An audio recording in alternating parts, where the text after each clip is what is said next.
చరిత్ర మరిచిన చరిత్రకారులచే నిర్లక్ష్యం చేయబడ్డ మహాయోధుడు, అత్యంత సాహసి, ఆరట్టుపొళ్ళ వేలాయుధ పనికర్. 19వ శతాబ్దంలో మానవ జాతి తలదించుకునే అమానవీయ దురాచారాలకి వ్యతిరేకంగా అతను చేసిన పోరాటం ఒక మరుపురాని చరిత్ర. ఆనాటి పరిస్థితుల్లో ఈస్ట్ ఇండియా కంపెనీ చెప్పు చేతల్లో ఉన్న తిరువిదాంకూర్ సంస్థానం. What did he say? He said he will bring you anything you ask for. Anything?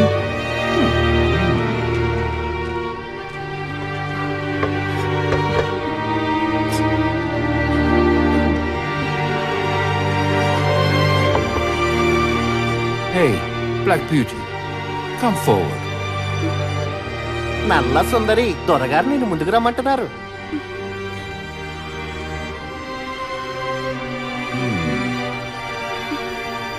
పచ్చిపళ్ళాయి అయ్యా, ఇది ఆ చందు దగ్గరున్న శృంగార బానిస కదా?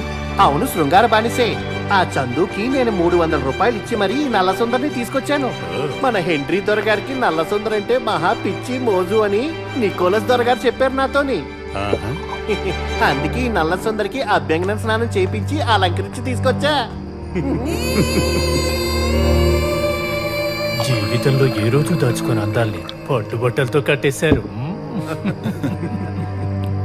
Well, Sir Henry is not particularly fond of women with unclothed breasts.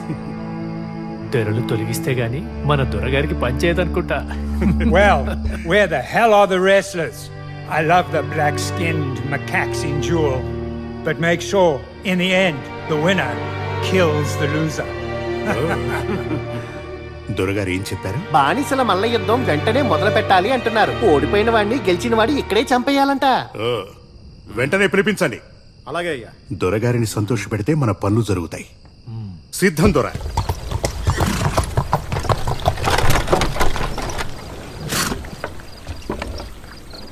నమస్కారం. ఏంటి? గ్రామాధికారి కైమల్ గారిని కలవటానికి వచ్చాను.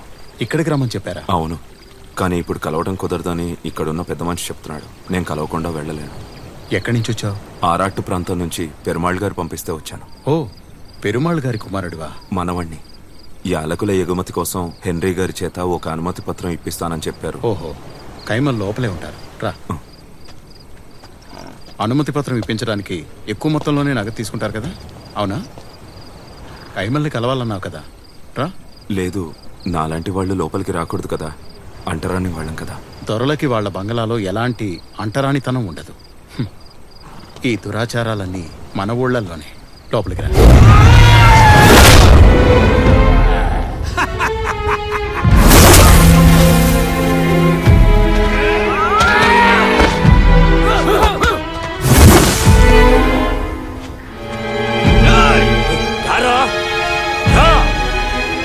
రూపాయలు ధనమిచ్చి కొన్నాను వాణ్ణి. నువ్వు గనక వాణ్ణి ఓడించకపోతే నీ తల తీసి మొలేస్తాను. నేను 750 రూపాయలు ఇచ్చి వీడిని కొన్నాను. నువ్వు తెచ్చిన బానిసను ఖచ్చితంగా వీడు చంపే తీరుతాడు. చంపేరా వాణ్ణి.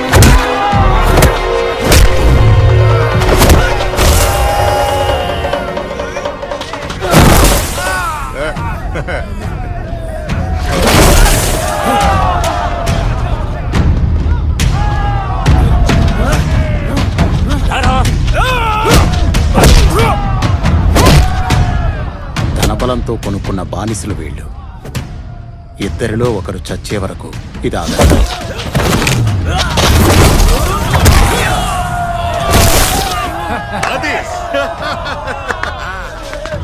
ఈ రోజు వీడిని చంపెత్తేస్తాను. ఇటు ఇవ్వరా.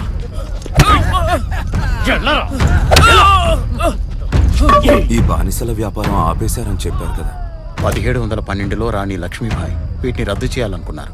అనుకోవడం వల్ల ప్రయోజనమే ఉంది. మనుషుల మనసులు మారాలి. ఇలాంటి ధనవంతులకి బానిసలు కావాలి.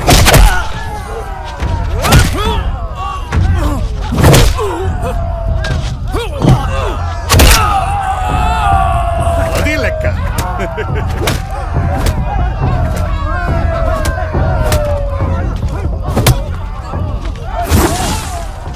పేష్కారు వారిని సాదరంగా ఆహ్వానిస్తున్నారు. ఇతను మిమ్మల్ని కలవడానికి వచ్చాడు. నమస్కారం అయ్యా. ఆరాటుపుళ్ళ పెరుమాళ్ గారి మనవడితను. 36 అడుగుల దూరం నిలబడాలన్న చట్టం తెలీదా నీకు? ఇక్కడ అలాంటిది ఏమీ లేదని చెప్పారు. ఈ చోటు మూలాన సందర్భం మూలాన మన్నిస్తున్నాను. వచ్చిన విషయం చెప్పు.